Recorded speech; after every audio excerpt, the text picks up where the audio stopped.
Assalomu alaykum. Prezidentimiz farmonlari chiqqan 2014-yanvarda 214-sonli biznesda xabarlarimiz bor. Oldin qiyinroq edi. Yarim soatda ro'yxatdan o'tkazib bersak, 2026-yil 1-yanvardan 15 daqiqada ro'yxatdan o'tkazish tizimi joriy etilgan. Bunda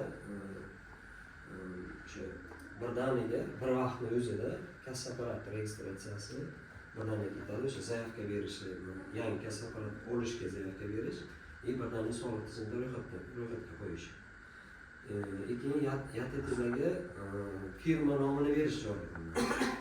Hozir ism familiyasi rejestratsiya turadi YTTda. Uni firma nomini berish ham joriy qilinadi. Bitta bir vaqtni o'zida o'sha 15 daqiqada ro'yxatdan o'tkazishda elektron raqamli imzo kaltini ham bir vaqtni o'zida olish joriy qilinadi. Bank suvaraqalarini o'tishga hozir ham bor. Ariza topshirish va ularni faollashtirish.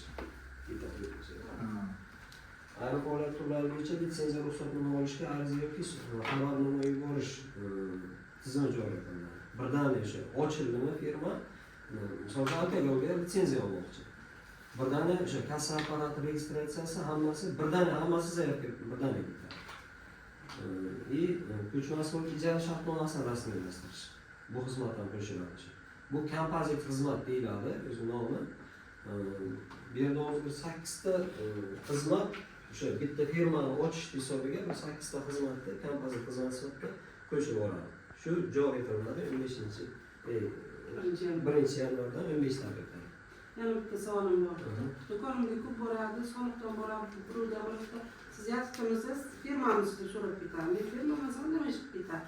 Bugun bittasi mahalladan boribdi, kirib aytyaptiki, YTTlarga deyapti, o'zlarini telefonidan ilova yuklab beryapmiz, paymayman.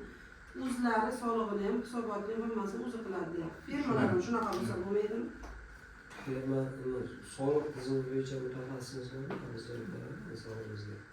Opa, u narsa hozir faqat YTTlar bilan o'zimiz band qilganlar bo'yicha joriy qilinadi.